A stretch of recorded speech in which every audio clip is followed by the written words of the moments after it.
আসসালামু আলাইকুম, সবাইকে শুভেচ্ছা জানাচ্ছি। মাসুম মাহবুব দেখছেন ওপেন দ্য ইউটিউব চ্যানেল এবং মাসুম মাহবুব ফেসবুক পেজ। প্রিয় দর্শক, আমি আজকে আপনাদেরকে যে খবরগুলো দিতে চাই সংক্ষিপ্ত বলছি। ইরানের সবচেয়ে ভয়ঙ্কর পারমাণবিক প্রকল্প ধ্বংসের হুঁশিয়ারি দিলেন ট্রাম্প। যে কোনো সময় বড় আক্রমণ হতে পারে। পাশাপাশি আরবের বেশ কটা দেশে আবারও শক্তিশালী আক্রমণ চালিয়েছে ইরান।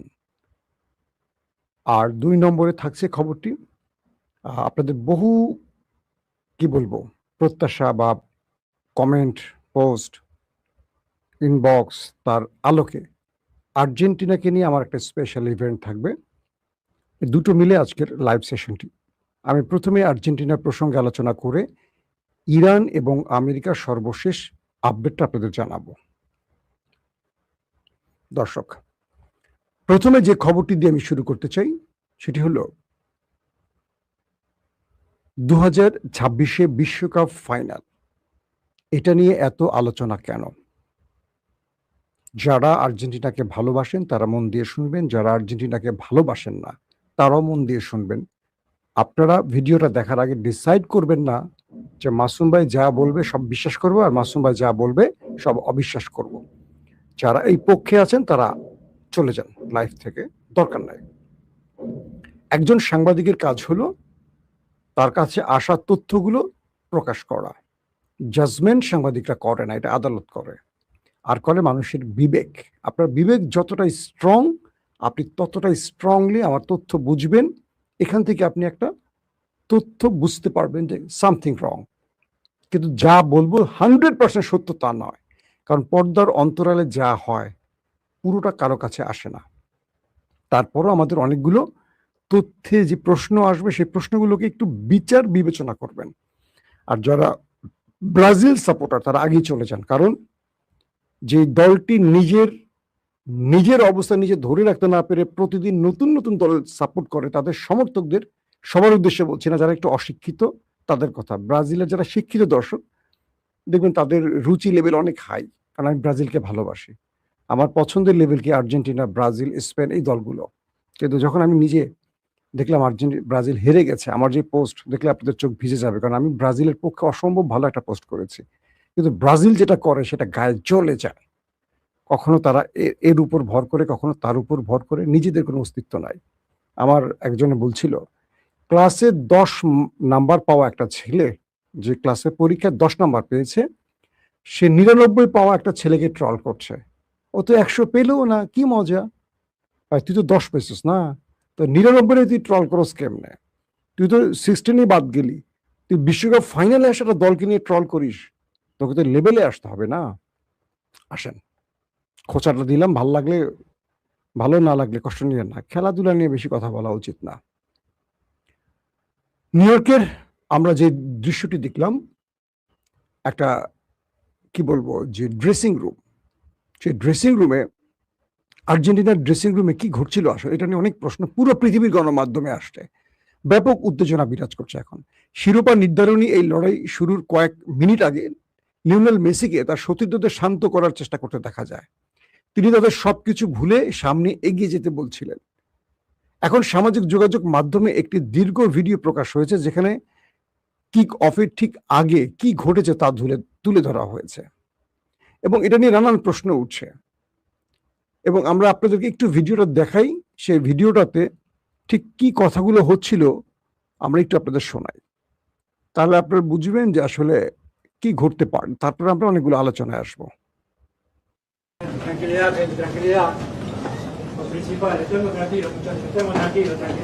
আপনারা দেখছেন ড্রেসিং রুমের লিওনেল মেসি তার সতীর্থদের বলছেন যা কিছু হয়েছে তোমরা ভুলে যাও, শান্ত থাকো। আবার দেখেন, খেয়াল করেন।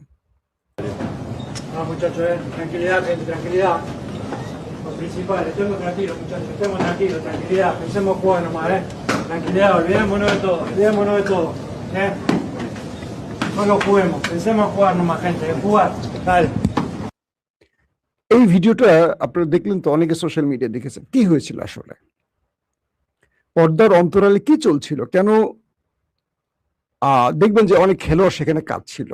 আসেন একটু সেখান থেকে আমাদের একটা রিপোর্টের কিছু অংশ দেখাই। ধোঁয়াশা সৃষ্টি হয়েছে আর্জেন্টিনা দল নিয়ে। ভিডিওতে এনজো ও মার্টিনেজকে দেখা যাচ্ছে তারা খুব ভীত এবং কান্নারত।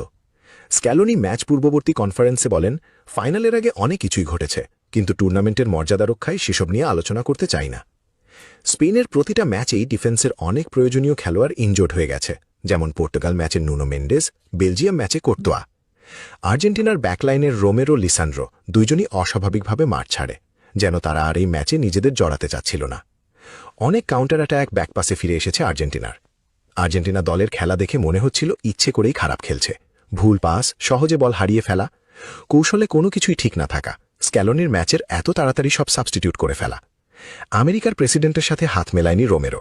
ম্যাচ শেষে দেখা গেল স্ক্যালোনি দল থেকে সম্পূর্ণ বিচ্ছিন্ন। আর্জেন্টিনায় দল স্বাগতম জানানোর জন্য আয়োজন করলেও মেসি, ডিপল, আলভারেজ, প্যারাদেস এখনও আর্জেন্টিনা যায়নি, কিন্তু বাকি দল পৌঁছেছে। ম্যাচের সব কল স্পেনের পক্ষে যাওয়া। মেসি বলতেছেন, যা হয়েছে ভুলে যাও, এমনভাবে খেলবে যেন কিছুই হয়নি। খেলা শেষ হয়ে যাওয়ার আগেই আর্জেন্টিনা দলের খেলোয়াড়দের পরিবার সদস্যদের স্টেডিয়াম থেকে বের করে দেওয়া হয়।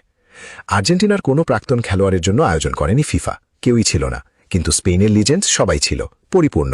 ট্রফিটাও দিতে আসেন স্পেনের লিজেন্ড সার্জিও র্যামোস, যেন পুরো ফাইনালটা স্পেনের জন্যই সাজানো ছিল। সব যখন মেসির পক্ষেই ছিল, তখন কিভাবে শেষে রড্রি গোল্ডেন বল পেয়ে বসল, মেসিকে কেন্দ্র করে ব্যবসা করল, এবং শেষে মেসি ও আর্জেন্টিনার বদলে ইউরোপের নতুন জায়ান্ট বানাতে ব্যস্ত ফিফা। মূলত আর্জেন্টিনা দল বাস থেকে নামার পরেও অনেক উচ্ছ্বসিত ছিল, কিন্তু লকার রুম থেকে বের হতেই দেখা এনজো ফার্নান্ডেজ লাল নাক, কান্না করছেন। কি এমন ঘটল?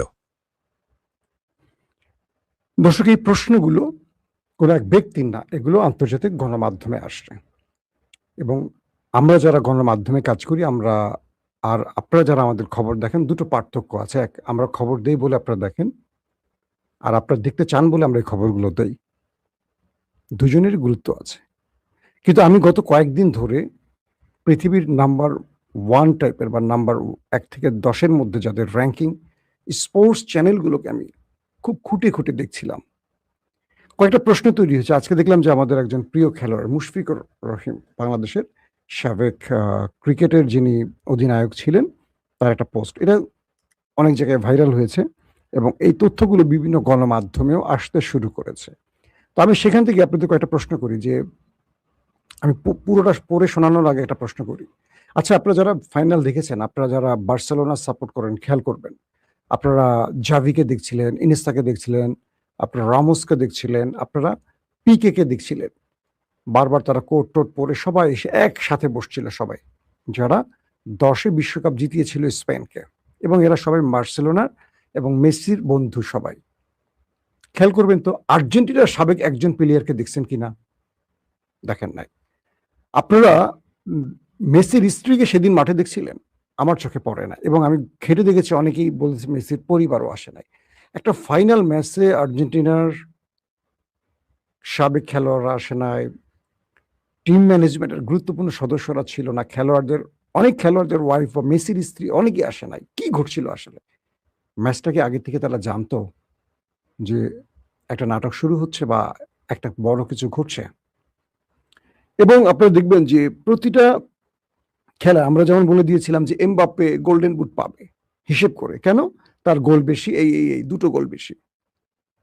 আমরা গোল্ডেন বলের যেই প্রেডিকশন করছিলাম, কে পাবে? মেসি। 8টা গোল, 4টা অ্যাসিস্ট, তাই না? যে ছেলে রুড্রি, যে একটি গোলও করেনি, একটি অ্যাসিস্টও করেনি, শুধু ফাইনালে মাঠ কন্ট্রোলের জন্য সকল হিসেব নিকেশ চেঞ্জ করে সে কি করে গোল্ডেন বলটা পায়। এমবাপ্পেকে আমরা যে হিসাবে দিয়েছি, মেসি তো সেই হিসাবেই পায় না। তো এমবাপ্পে যদি সেই হিসাবে পায়, মেসি কেন পায়নি? একবার খেয়াল করেন তো, মিশরের ম্যাচে আর্জেন্টিনাকে ফিফা বয়, রিগড, ফিফার দল, কমিটির দল অনেক কিছু বলে ফেললো একটা দল, মানে আর্জেন্টিনা ব্রাজিলের সমর্থকরা, বাকিরা না। ফাইনালের ম্যাচে 23টা ফাউল করেছে আর্জেন্টিনা, আর 21টা ফাউল করছে স্পেন, 2টা কম বেশি। ভালো করে খেয়াল করবেন তো, একটা হলুদ কার্ড স্পেন পেয়েছিল না। কে পেয়েছে? 6টা পেয়েছে আর্জেন্টিনা, এবং তার রেফারিকেও দেয়া হয়েছে হলুদ কার্ড, এবং একজন লাল কার্ড দেখে বিদায়। এরকম আর্জেন্টিনাকে আপনারা দেখেছেন আগে? যে আর্জেন্টিনা গতবার বিশ্বকাপ পেয়েছিল সকল দলকে হারিয়ে, যে আর্জেন্টিনা সিরিজ একটার পর একটা কাপ বিজয় করছে, তাদের লাস্ট এক যুগে পরাজয়ের গল্প নাই। ফিফা র্যাঙ্কিং 1 নাম্বার দল, গতবার বিশ্বকাপ, কোপা আমেরিকা, একটার পর একটা সিরিজ জয় তাদের। সেই আর্জেন্টিনাকে আপনারা কি দেখলেন? খেলায় আছে। একটা দল জেতার জন্য যে খেলাটা খেলে আর্জেন্টিনাকে দেখেছেন? ২টা-৩টা বেশি পাস তারা একজন একজনের মধ্যে শেয়ার করতে পেরেছে। কেন যেন তাদেরকে বলা হয়েছে তোমরা হেরে যাও। এটা হেরে যাওয়ার খেলা। আপনারা দেখছেন লিসান্ড্রো মার্টিনেজ অল্পতেই চলে গেল। রোমেরো মাঠ ছেড়ে চলে গেল। আপনারা লাউতারো মার্টিনেজকে দেখেছেন মাঠে নামতে? এই দলটা দেখেছেন আগে কখনো? এই খেলাটা আর্জেন্টিনা দেখেছেন? যারা খেলা দেখেন, ব্রাজিলের দর্শকদেরকে অনুরোধ করবো কেউ কমেন্ট করবেন না এখন। যেহেতু আপনারা অন্ধ বা আপনাদের জন্য আমার এই ভিডিও না, কারণ আপনারা দিনের আলোতে চোখে দেখেন না, তো রাতের আলোতে আপনাদের দেখাবো কি করে? আমি একটা স্ট্যাটাস পড়ে আপনাদের শোনাই। মানে এটা আর্জেন্টিনার ফুটবল বিশেষজ্ঞর একটি পুরো বক্তব্য, এটা মন দিয়ে শুনবেন। ফকল্যান্ড দ্বীপ আর্জেন্টিনার যে ব্যানার, আবার বলছি খেলার মধ্যে যেদিন ইংল্যান্ডকে হারানো হয়েছিল সেদিন আর্জেন্টিনার খেলোয়াড়রা একটা ফকল্যান্ড দ্বীপের প্রতিবাদ পেপার বা কি বলবো বিছানার চাদরে কালি দিয়ে লেখা মাঠে পেয়ে তারা ধরেছিল। এটা নাকি তাদের জন্য কাল হয়েছে, এটা একজন আর্জেন্টিন বিশেষজ্ঞ বলছে। আর্জেন্টাইন ফুটবল ব্যক্তিত্ব আন্দ্রেস ডুকা তিনি একটি বক্তব্য দিয়েছেন, তার অনুবাদটি, আমাদের সঙ্গে ডাকাতি হয়েছে। গতকাল আর্জেন্টিনা জাতীয় দলকে বাধ্য করা হয়েছিল হারাতে, মানে হেরে যেতে। ফুটবলের আসল গোপন সত্য কেউ কখনো বলবে না, না মেসি না চিকি তাপিয়া। জানো কেন তারা কখনো সত্যটা বলে না? কারণ তাদের উপর চাপ ছিল। গতকাল আর্জেন্টিনাকে বাধ্য করা হয়েছিল হারার জন্য। গতকাল আর্জেন্টিনা, এটা তার বিশ্বকাপ পরের দিনের বক্তব্যটি, গতকাল আর্জেন্টিনা জাতীয় দলকে বিক্রি করে দেয়া হয়েছিল। আর একটা তাপিয়া স্কলনি বা খেলোয়াড়দের কারণে নয়, এটা ঘটেছে কারণ আমরা ফকল্যান্ড দ্বীপপুঞ্জ আর্জেন্টিনার লেখা একটি ব্যানার প্রদর্শন করেছিলাম, এই কারণে এটা ঘটেছে। ফকল্যান্ড দ্বীপটি হলো আর্জেন্টিনার একটা দ্বীপ, এটা ব্রিটিশরা তাদের দখলে রেখেছে। এটা আর্জেন্টিনা তাদের মালিকানাধীন দাবি করে একটা ব্যানার বিশ্বকাপ জয়ের পর কি বলে ইংল্যান্ডের সাথে জয়ের পর প্রদর্শন করেছিল খেলোয়াড়রা। এটা ছিল তাদের উপর সবচেয়ে বড় জুলুম। এই স্পেন কিন্তু একসময় আর্জেন্টিনাকে দখল করেছিল, অনেক কাহিনী আছে, এগুলো পরে ধারাবাহিক অন্য সময় বলবো।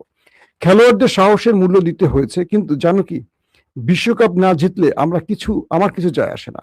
ইংল্যান্ডকে আমরা যেভাবে অপদস্থ করেছি আর আমাদের খেলোয়াড়রা যেভাবে এমন একটি ব্যানার প্রদর্শনের সাহস দেখিয়েছে, যে আমাদের রাজনীতিবিদ বা এদেশের আর কেউ দেখানোর সাহস পায়নি, যেটা কেউ কখনো মুছে ফেলতে পারবে না।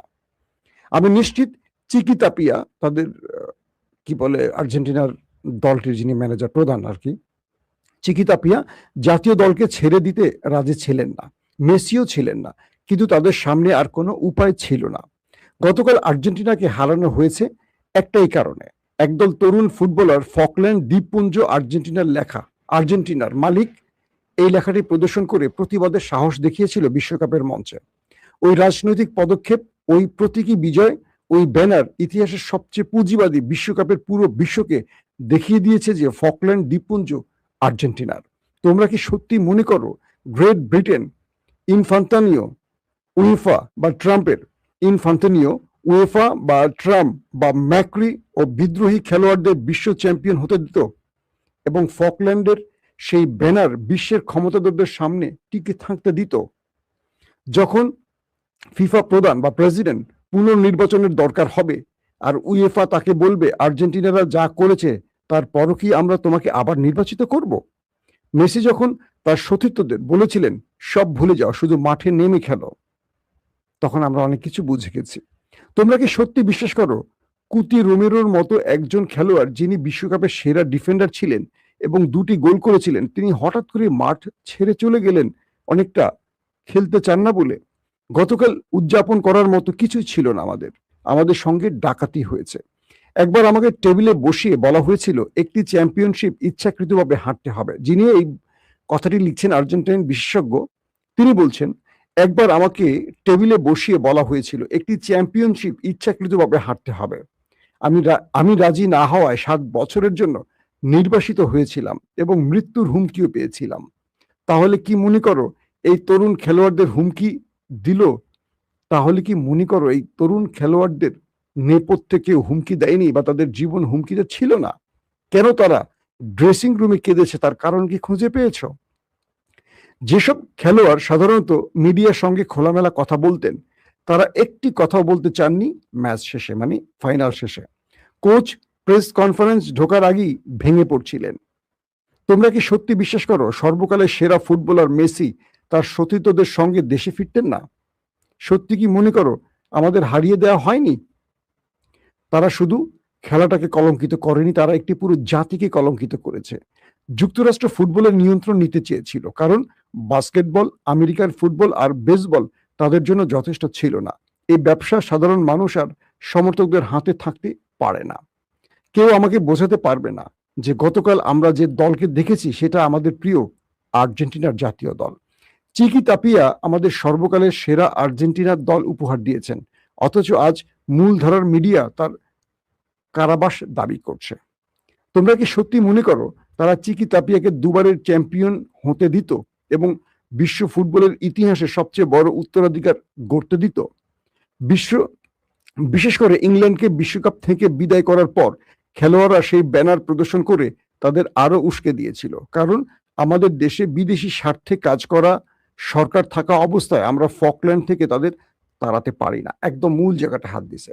আর্জেন্টিনা যিনি সরকার বসে আছেন তিনি বিদেশিদের চাকর, ওই যে ইসরায়েলের দালাল, বুঝতে পারছেন? তার বক্তব্যে এই বিষয়টি উল্লেখ আসে। যেমন হাসিনা ছিল আমাদের নরেন্দ্র মোদীর দালাল, ঠিক তেমনি আর্জেন্টিনার যিনি প্রেসিডেন্ট তিনি হলেন ইসরায়েলের দালাল, এটি তার বক্তব্যে আসে। তিনিও চান না ওইসব বড় মাফিয়া দেশের সাথে লড়াই করতে, কারণ তার ক্ষমতার চেয়ার দরকার, কিন্তু খেলোয়াড়রা তার বিরুদ্ধে দাঁড়িয়ে গেছে। এটা হলো আরেকটা বিপদ।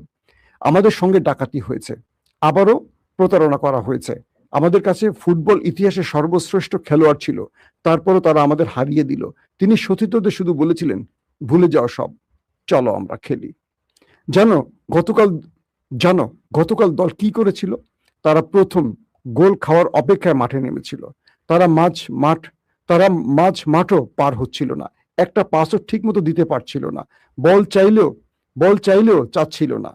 আর সৌভাগ্য যে লাউতারও খেলেনি, সে এমন কিছুর বাইরে ছিল যা আমাদের কারণে নয়, বাইরের কোনো কারণে ঘটেছিল।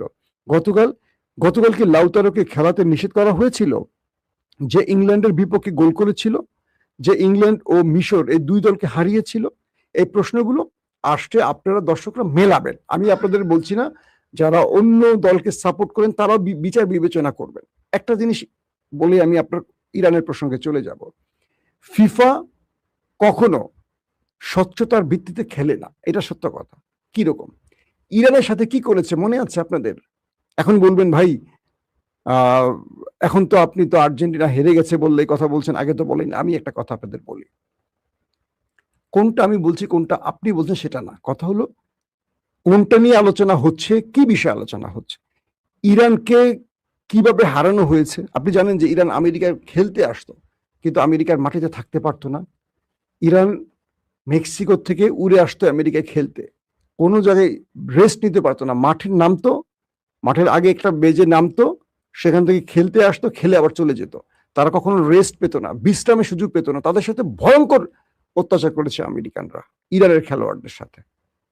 এবং মিশরের খেলাটা ছিল এমন একটি টার্গেট যে আর্জেন্টিনাকে বিতর্কিত করার জন্য এমন কিছু সিদ্ধান্ত সেদিন নেওয়া হয়েছে যেন পুরো পৃথিবী আর্জেন্টিনার এগেনিস্টে দাঁড়ায় যায়। তাই করছে মিশরকে দিয়ে।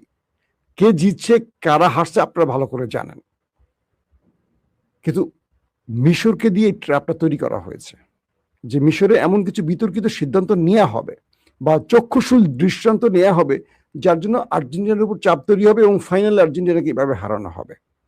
যে কথাগুলো বললাম, মেসিরা যে কথাটা বললো, ভিডিও প্রমাণ দিলাম, কিছু একটা ঘটেছিল। তারপর সে ফকল্যান্ড দ্বীপের ব্যানারটি তাদের জন্য কাল হতেই পারে, অসম্ভব কিছু না। আরো তথ্য আসবে সিরিজ একটার পর একটা, সেগুলো নিয়ে আমরা কথা না বলি। সোশ্যাল মিডিয়া নজর রাখলে আরো অনেক কিছু পাবেন আপনারা। তো সবকিছু মিলে একটি বিষয় মনে রাখবেন, আর্জেন্টিনা মাঠে যে খেলাটা খেলছে এটা আর্জেন্টিনার খেলা ছিল না। যে দলে বিশ্বকাপের বিশ্বজয়ী শুধু না, পৃথিবী বা সর্বকালের সেরা খেলোয়াড়, তাকে খুঁজে পেয়েছেন কোথাও? এই দলটা কোথাও জেতার চেষ্টা করছে আপনাদের কাছে মনে হয়েছে? পৃথিবীতে দুটো দলকে বলা হয় শৈল্পিক খেলার জন্য সবচেয়ে পারফেক্ট, একটা ব্রাজিল, একটা আর্জেন্টিনা, তার মধ্যে ইউরোপের একটি দল ঢুকে গেছে, তার নাম হলো স্পেন। তারা গতি, সবচেয়ে বড় জিনিস তারা শর্ট পাঁচ, লং পাঁচ। তারা স্পেন, বার্সেলোনা বা রিয়াল মাদ্রিদের খেলা দেখলে বুঝবেন, এই খেলাটা তারা লালন করে। সবাই ধরে নিয়েছিল দুটো দলই এখন খুব দুর্দান্ত শৈল্পিক খেলা খেলবে, কিন্তু খেলাটা একপেশে হয়ে গেল না। এই একপেশে একটা দল বিশ্বকাপের ফাইনালে গেছে, অনেকে বলবেন তারা ছোট ছোট দলের সাথে খেলছে। এই আর্জেন্টিনা ইংল্যান্ডকে হারায়নি, এই আর্জেন্টিনা গত বিশ্বকাপে ফ্রান্সকে হারিয়ে জেতেনি। কথা বলবেন বুঝে শুনে বলবেন, যেটার উত্তর আপনারা নিজেরাই জানেন, কুতর্ক করবেন না। মানে যে তর্কের অর্থ নাই সেই তর্কটা কখনো করা উচিত না। এখন বলবেন আপনি তো ইসরায়েলের পক্ষে, ইসরায়েলের না, আমি খেলার ফ্যাক্ট তুলে ধরছি। কারণ আর্জেন্টিনার খেলোয়াড়রাও এই প্রেসিডেন্টের বিরুদ্ধে, যেটা শাস্তি তারা পেয়েছে। প্রেসিডেন্টের কিছু যায় আসে না, তার দরকার ক্ষমতা, কিন্তু মেসিরা এই পরাজয় মেনে নিতে পারে না। মেসিরা আজকে, মেসির আপডেট খবর, তিনি আজকে তার বাড়িতে ফিরেছেন এবং এখনো কারো সামনে প্রকাশ্যে আসেননি। আমি আর এই মেসি নিয়ে লম্বা হিস্টোরি বলতে চাই না, মেসির অনেকগুলো খবর ছিল আর দিতে চাচ্ছি না। আমি ভাবছিলাম যে অনেকগুলো খবর দেব, কিন্তু বেশি বড় হয়ে যাবে বলে আর দিচ্ছি না। আমি আপনাদেরকে ইরান প্রসঙ্গে চলে আসি। টানা 11তম রাতের মতো ইরানের উপর ব্যাপক বোমা বিস্ফোরণ চালিয়েছে যুক্তরাষ্ট্র। প্রতিরক্ষা মন্ত্রী পিট হেগসেট বলেছেন, এই যুদ্ধের খরচ ইতিমধ্যে 37.5 বিলিয়ন, 37.5 বিলিয়ন, বিলিয়ন, মিলিয়ন না, বিলিয়ন ডলার পৌঁছেছে। বুঝতে পারছেন, আমেরিকা এই ইরানের বিরুদ্ধে যুদ্ধ করতে গিয়ে প্রায় 38 বিলিয়ন মার্কিন ডলার খরচ করেছে। তেহরান আক্রান্ত হওয়ার পর বাহরাইন, কুয়েত ও জর্ডানে ব্যাপক আকারে হিট করেছে এবং তাদের গুরুত্বপূর্ণ সেনা ঘাঁটিগুলো আমেরিকার ধ্বংস করে দিয়েছে। এবং তেহরান যে জবাবগুলো দিয়েছে মুসলিম রাষ্ট্রে, সেখান থেকে আস্তে আস্তে আপডেট আসছে। আপডেটগুলো আমরা হয়তো বিকাল বা সন্ধ্যা নাগাদ আরো পেয়ে যাব। মার্কিন প্রেসিডেন্ট ডোনাল্ড ট্রাম্প, তিনি ইরানের একটি সন্দেহভাজন পারমাণবিক স্থাপনায় খুব শীঘ্রই এক ভয়ঙ্কর হামলা চালানোর হুমকি দিয়েছেন, আর সেটার নাম হলো পিক্সেল মাউন্টেন। এটাকে তারা ধ্বংস করে দিবেন এমন হুমকি দিয়েছে। পাশাপাশি ইসলামাবাদে ইরানের স্বরাষ্ট্রমন্ত্রী ইস্কান্দার মমিন পাকিস্তানের সেনাপ্রধান আসিম মুনিরের সাথে গুরুত্বপূর্ণ বৈঠক করছেন। দর্শক, আমরা ট্রাম্পের এই বক্তব্যে ইরানের রিয়াকশনটা একটু আপনাদের বলছি। ইরানের সদর দপ্তর জানিয়েছে যে যুক্তরাষ্ট্র ইরানের পারমাণবিক ও অন্যান্য সংবেদনশীল স্থাপনা হামলা চালানোর হুমকি দিয়েছে এবং মার্কিন সামরিক বাহিনী এই ধরনের অভিযান চালালে তেহরান এটিকে যুদ্ধের সম্প্রসারণ হিসেবে বিবেচনা করবে। ইরানের বিবৃতি অনুসারে এই ধরনের হামলার ক্ষেত্রে যুক্তরাষ্ট্রের সকল স্বার্থ, সেই সাথে তার মিত্র ও সমর্থকদের স্বার্থ, ইসলামিক প্রজাতন্ত্র ইরানের সশস্ত্র বাহিনীর শক্তিশালী প্রতিরক্ষার লক্ষ্য বস্তুতে পরিণত হবে। অর্থাৎ ইরান স্পষ্ট বলে দিয়েছে, যদি ইরানের কোনো সংবেদনশীল বা পারমাণবিক কেন্দ্রগুলোতে আক্রমণ হয়, সেক্ষেত্রে ইরানের একদম বৈধ লক্ষ্যবস্তুতে পড়বে মার্কিন সকল স্বার্থ সংশ্লিষ্ট স্থান। সেটা ঘাঁটি শুধু না, মার্কিন প্রতিষ্ঠান, ব্যবসা প্রতিষ্ঠান, পাশাপাশি তার দেশ, মানে যে দেশগুলোর ঘাঁটি থেকে ইরানে আক্রমণ করবে আরবের, সেই দেশগুলো আমাদের টার্গেটে পরিণত হবে। পাশাপাশি ইরান বলছে যে সেই দেশগুলোর সিভিলিয়ান স্ট্রাকচারও তাদের টার্গেটে পড়বে। ইরানের একটি পারমাণবিক স্থাপনাকে যুক্তরাষ্ট্র যে অ্যাটাকের হুমকি দিচ্ছে, এটা এই অঞ্চলে সবচেয়ে বৃহৎ যুদ্ধের, কি বলবো, সেই যুদ্ধের দিকে টেনে নিতে পারে, এটা ইরান স্পষ্ট তাদের বার্তায় বলে দিয়েছে। এখন পাকিস্তানের সেনাপ্রধান আসিম মনিরের সাথে ইরানের স্বরাষ্ট্রমন্ত্রীর বৈঠক, সেই বৈঠকে আসিম মনির বলছেন তিনি এখনো চেষ্টা করছেন যে কোনোভাবে যুদ্ধবিরতিটাকে আবার সচল করার জন্য বা শান্তি চুক্তিতে পৌঁছাবার জন্য। কিন্তু আজকে আমি আপনাদের আরো কয়েকটা খবর দিতে চেয়েছিলাম, কারণ ইরান, বাহরাইন, কুয়েত, জর্ডানে যে অ্যাটাকগুলো করছিল, এটা আমেরিকার জন্য একটা বিশাল শিক্ষণীয় হবে। কারণ সেখানে আমেরিকার প্রচুর ক্ষয়ক্ষতি এবং তাদের সেনাদের প্রাণহানির খবর আসছে, যদিও সঠিক তথ্যগুলো এখনো আসেনি। সেই সঠিক তথ্যের জন্য আমরা একটু অপেক্ষা করছি।